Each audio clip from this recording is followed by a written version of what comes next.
Hey guys, it's me Anais. So today I'm going to be doing the It's All About the Reading tag. Now I was tagged to do these questions by my friend Joshua Robertson. So if you want to check out what his answers were, I'm going to leave a link to that down below. So here we go. Let's answer these questions for you. What do you look for most when you pick up a book?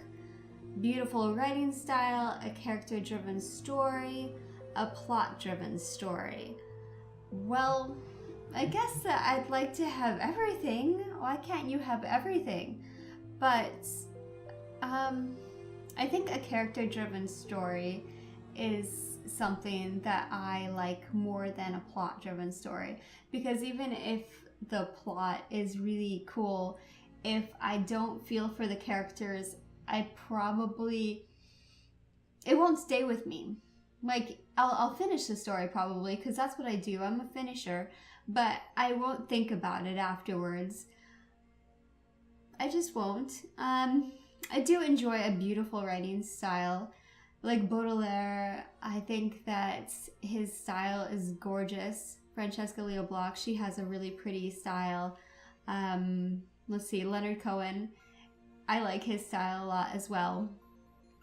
But they give you something to hold on to.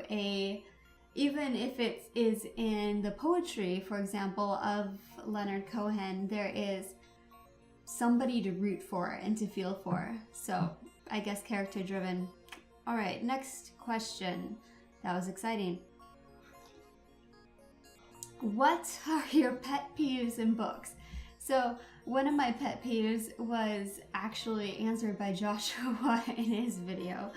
But another pet peeve, I'll give you another separate one, is unresolved subplots. So, you know, when they have a best friend that meets some guy, for example, and they start talking, and then the book ends and you realize that nothing happened, and then I'm wondering, okay, so did they get together? Did they actually decide that they hated each other's guts? I mean, don't start something and then just leave me to dry. I mean, I understand if you're going to do a series, it's okay, but like subplots that just don't go anywhere, just cut the whole thing out then. If it doesn't have a purpose, just cut the whole thing out. If you could print one quote on your wall, which one would it be?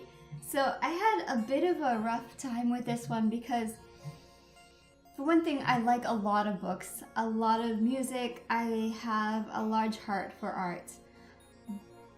But on the other hand, I don't put anybody else's work on my wall. Like, I wouldn't put a quote on my wall or anything like that because I'm weird. I just wouldn't.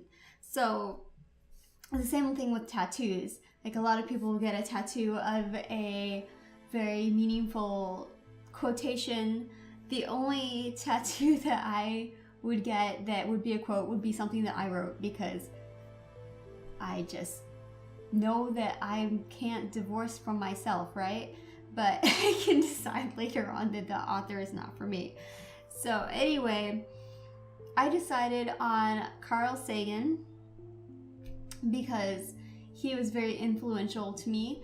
And so what he said was, somewhere something what he said is, somewhere something incredible is waiting to be known. And I love that. I just love that. I always think that something incredible is out there to be known, and I want to know about it. And it really bums me out that humans have this small life expectancy, their little lifespan, and in 100 years from now, or let's say 500 years from now, what is the world going to be like? I'm not going to get to know, and that really bums me out. But anyway, that's a good quote. Moving on. What genre would you like to explore more?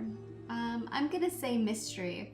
I enjoy mysteries when I read them. I find them to be fun, but I don't read a whole ton of them. So mystery, I enjoy them.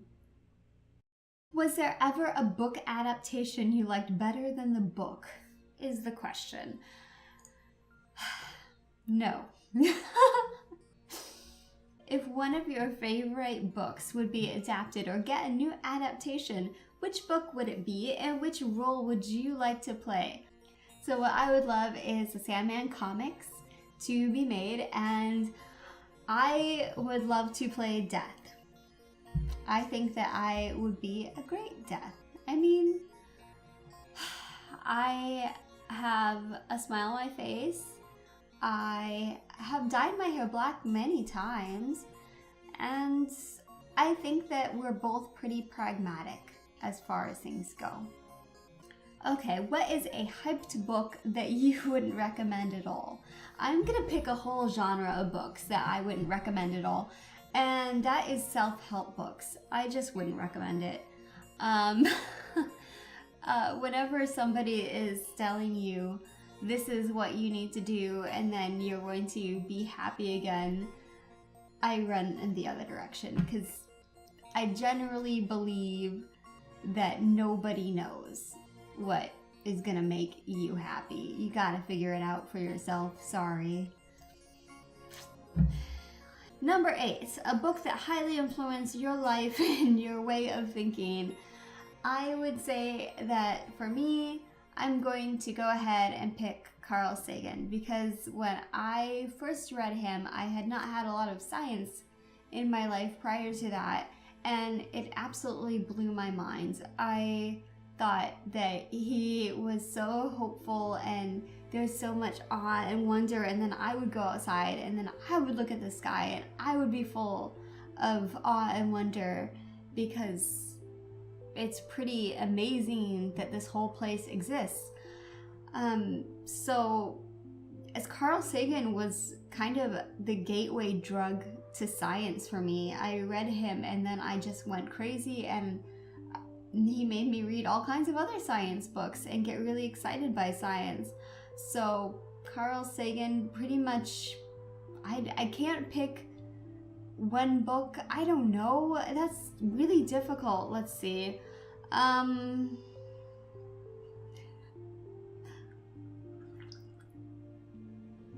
Yeah, I'm not gonna pick one book. Just anything that he wrote. Moving on.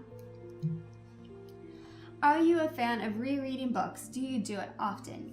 Yes, I do reread books. I actually have cut myself off from buying hardcover books because I have way too many of them, unless it's either somebody that I know's book or a book that I really love that I know that I'm going to reread over and over and over. Otherwise, I try to either go to the library or go to Kindle so that I have room in my house to walk. I do reread. I reread every few years, and like The Little Prince, for example, I have gotten something out of it at different times in my life, which is really neat. Like when I was a kid, I read it and I got something, and then when I was a teenager, something else, and then when I was an adult, something else. Really cool.